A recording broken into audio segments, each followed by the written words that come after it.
Դետեկտիվային հանելուկ։ Տղամարդուն կասկածում են ադամանդների մաքսանենգության մեջ։ Ամեն շաբաթ նա թռչում է միևնույն երթուղով։ Ոստիկանությունը նրան շատ անգամներ է ստուգել, բայց ոչ մի կերպ չի կարողացել պարզել, թե ինչ ձևով է նա ադամանդները բերում։ Տղամարդն ամեն անգամ իր հետ նույն իրերն էր տանում եւ բերում։ Արդյունքում այս գործին խառնվեց ամենափորձառու դետեկտիվը։ Նա ծանոթացավ կասկածյալի բոլոր իրերի ցանկի հետ, որը նա իր հետ էր տանում եւ կարողացավ բացահայտել այս հանցագործությունը։ Նշումների տետր, բաճկոն, հեռախոսի մարտկոց, ականջականներ, ատամի մածուկ, մի քանի շապիկ, վերնաշապիկ, փողկապ, գուլպաներ, սանր։ Այս պահին փորձեք մտածել դետեկտիվի պես, ելնելով իրերի նման ցանկից։ Ինչ ձևով տղամարդը կարող էր ադամանդները բերել։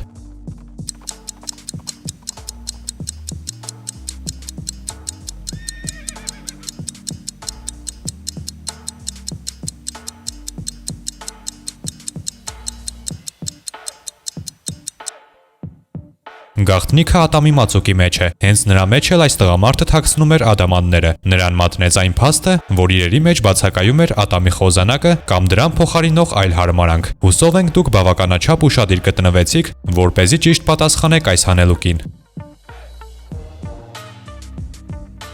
Ինչպես հասկացաք, այս տեսանյութում եւս լինելու են միայն սրամիտ եւ բարդ հանելուկներ, որոնք քչերը կկարողանան լուծել։ Փորձեք ձեր ուժերը եւ մեկնաբանություններում գրեք, թե քանիսին կարողացաք ճիշտ պատասխանել։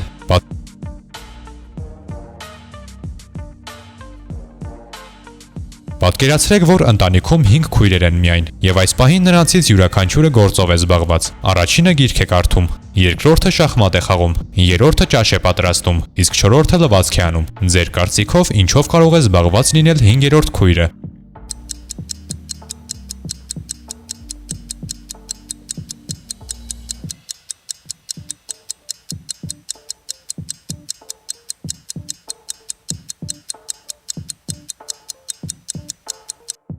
Առաջին հայացքից սա անլուծելի հանելուկ է, բայց իրականում շատ հասարակ է։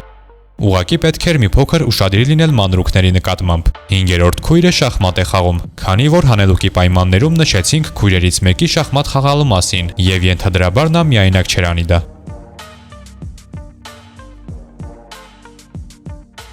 Հետազոտելով ստորջրյա քարանձավները, ջրասուզակը մոլորվեց։ Թթվածնի նրա վերջին պաշարները կսպարվեն մոտավոր 3 ժամից։ Փրկության համար նա 3 ելք ունի։ Առաջինում նրան սպասում է հսկա շնաձուկը։ Երկրորդ ելքի հետևում քաղցած կոկորդիլոս է, իսկ երրորդի հետևում ստորջրյա ժայթքող հրաբուխ է գտնվում։ Որ ելքն ընտրի ջրասուզակը, որպեսզի փրկվի։ Շտապեք պատասխանել, քանի որ ամեն վայրկյանը կարող է որոշիչ լինել նրա համար։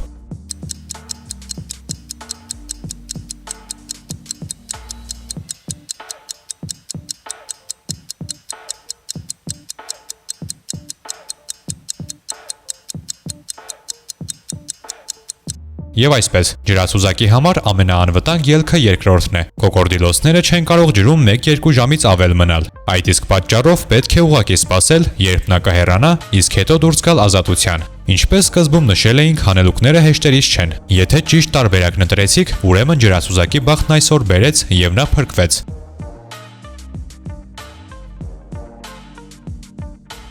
Իսկ հիմա առաջադրանք, որը կստուգի ձեր ուշադրությունը։ Նայեք պատկերներին եւ ասացեք, թե ինչն այն չէ դրանցում։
Էսկիմոսները ժողովուրդ են, որոնք ապրում են շատ ցուրտ հյուսիսային կլիմայական գոտում։ Նրանք հիանալի որսորդներ են, բայց ամբողջ պատմության ընթացքում ոչ մի էսկիմոսի չի հաջողվել որսալ պինգվինի։ Ինչու՞։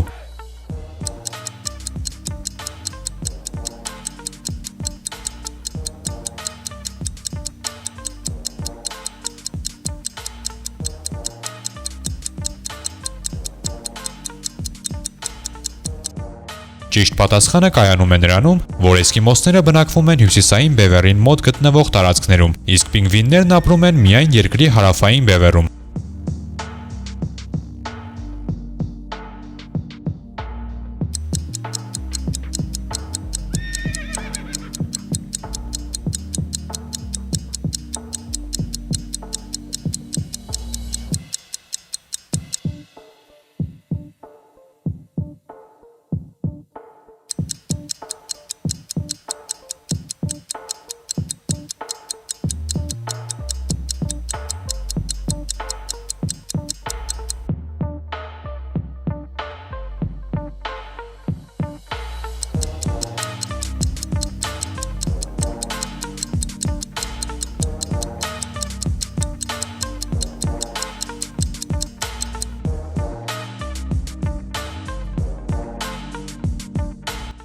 Իսկ հիմա եկավ հրաժեշտի պահը։ Մեկնաբանություններում անպայման նշեք, թե քանի հանելուկ կարողացաք լուծել։ Շնորհակալություն դիտման համար եւ ցտեսություն։